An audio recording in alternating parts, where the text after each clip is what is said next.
राधे राधे, जय श्री कृष्णा। शनि पर्वत पर खड़ी रेखा, क्या रहस्य है इस रेखा का और क्या महत्व रहता है किसी भी जातक के जीवन में। तो देखिए, कुछ इस प्रकार से हमारी हथेली पर शनि पर्वत रहता है।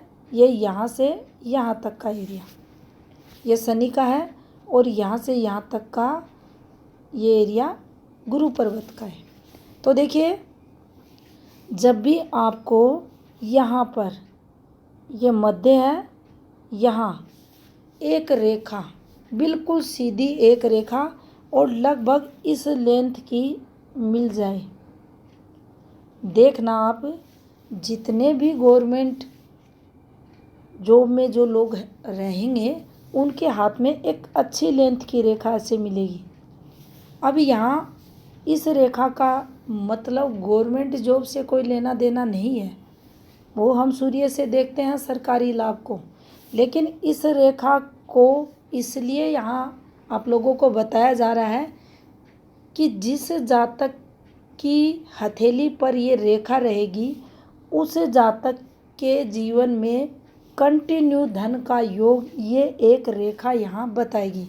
अगर ये एक रेखा अच्छी लेंथ की एक रेखा है, एक कलर की एक रेखा है और इस रेखा पर कोई कट, कोई ये का निशान, कोई दाग धब्बा डोट, गिरती रेखा, तिरछी रेखा कुछ अगर नहीं बन रहा तो आप ये मान लेना इस जातक के पास रुपए हमेशा रहेंगे, यानी धन के लिए कठिनाइयाँ नहीं होंगी और इसकी वर्किंग फील्ड में भी दिक्कतें नहीं आएंगी। यहाँ धन की पूर्ति हमेशा होती रहेगी इस एक रेखा पर। इतना महत्व होता है इस एक रेखा का। अब देखिए, इस पार्ट में अक्सर आपको ऐसे छोटी छोटी रेखाएं चलती हुई दिखाई देंगी।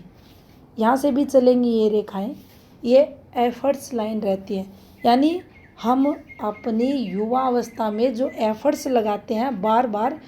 कुछ लोगों के हाथ में ऐसे भी आपको दिखेगा, ये एक रेखा है और यहाँ से एक रेखा निकली, ऐसे भी निकल सकती है, ऐसे भी निकल सकती है, कोई एक फॉर्मूला नहीं है। हजारों हाथों पर हजारों फॉर्मूले आपको मिलेंगे। तो ये समय टाइम चेंजिंग इनके जीवन का मेजर चेंजेस का रहेगा, जो लाइफ टाइम एक पॉजिटिविटी को देगा, एक जॉब को ये बताएगा। कुछ ना कुछ बड़ा परिवर्तन जीवन में यहाँ आकर हुआ और इस व्यक्ति के जीवन में धन से संबंधित लगातार ये पॉजिटिविटी देगी। तो देखिए, इधर की रेखाएं स्ट्रगल को बताती है, प्रारंभिक संघर्ष को बताती हैं और इस सेंटर पॉइंट के इधर की रेखाएं आपके जीवन में अच्छे धन सुख को बताती हैं।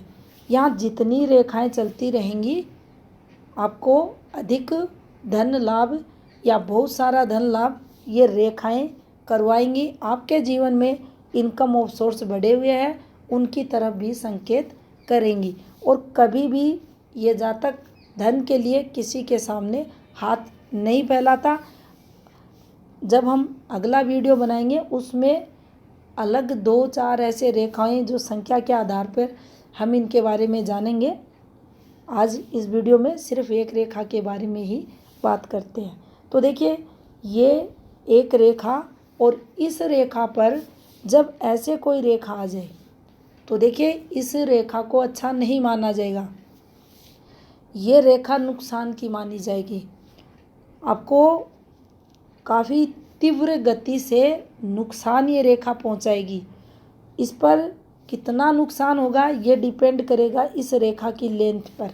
ये रेखा जितनी गहरी होगी, जितनी आपको चौड़ाई लिए हुए दिखाई देगी, आकार में बड़ी दिखेगी। बड़ी का मतलब ऐसे बड़ी ना माने आप, ऐसे फैली हुई रेखा आकार में समझे इसे। जब ये जितनी गहरी होगी उतना ही लॉस करवाएगी और काफ़ी नुकसान उस समय उस जातक को होगा। नुकसान के रूप में देखिए, आप यहाँ यही ना समझें कि आपको धन से संबंधित लॉस होगा, क्योंकि भाग्य पर्वत पर अगर कोई बैड मार्क बनता है तो सीधा रिप्रेजेंट करेगा जीवन में शारीरिक क्षति को भी, जीवन में आर्थिक क्षति को भी और जीवन में अब वो टर्म्स एंड कंडीशन हमें यहाँ पता चलेंगी कि घर से संबंधित कोई नुकसान हो रहा है या जातक को स्वयं को शारीरिक नुकसान यहाँ होगा, क्योंकि खुद को अगर कोई दिक्कत होगी तो जीवन रेखा पर ये चीज़ें चलेंगी, और अगर घर से संबंधित कोई दिक्कतें होंगी तो इस यहाँ पीछे से रेखाएं आकर कुछ ना कुछ डिस्टरबेंस इस टाइम पीरियड, मान लीजिए ये जिस समय काट रही है उस समय यहाँ आकर आपको मिलेगा। तो इस प्रकार से हम इस नुकसान को देख सकते हैं।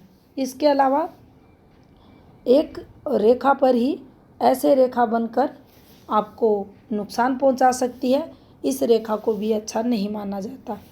जितनी भी नेगेटिव फॉर्मेशन बताई जा रही हैं, यहाँ शनि उपाय हमें ज़रूर करना चाहिए। अगर हम शनि उपाय करते हैं तो देखिए, समय अगर रेखा आई है नुकसान ज़रूर देगी, लेकिन अगर हम अपने इष्ट जो भी हमारे परमात्मा रहते हैं, सभी के अपने अपने रहते हैं, परमात्मा जिसको मानते हैं हम, जिनकी साधना करते हैं, आराधना करते हैं, अगर वहाँ उनकी शरण में हम रहते हैं, अगर ऐसे सिंबलों के साथ, क्योंकि नुकसान तो होना है, अगर उनकी कृपा दृष्टि हम पर हुई तो वो हमें बचा सकते हैं। अब यहाँ जिस ग्रह से संबंधित नेगेटिविटी है, यानी शनि पर ये चीज़ें हो रही हैं, तो शनि उपाय भी यहाँ आपको एक सकारात्मक पॉजिटिविटी दे सकता है। अगर यहाँ आप ये सोचते हैं कि मेरे लिए तो मेरे भगवान ही सबसे पहले हैं, उनके अलावा मैं किसी का उपाय नहीं करना चाहती, वो ही मेरे तो इष्ट हैं, उन्हीं को सब कुछ मेरा अच्छा बुरा समर्पित है, वहाँ आप अपने इष्ट को ही समर्पित करें, उन्हीं का ध्यान दें, तो आपके जीवन में समय जो कष्ट में आएगा या आराम से निकल जाएगा। तो ऐसा कट भी अच्छा नहीं माना जाता इस एक रेखा पर। इसके अलावा ये एक रेखा है और इस पर कुछ इस प्रकार से एक क्रॉस का सिंबल बन जाए, इसे काफ़ी नेगेटिव माना जाएगा, नुकसान को बताएगा, विपरीत परिस्थितियों को बताएगा, एक्सीडेंटल चांस को बताएगा, जीवन में बार बार ऐसी घटनाओं को बताएगा जब हम अचानक से सडनली ये कुछ ऐसा करेगा जिसके कारण काफ़ी हमें लॉस होगा।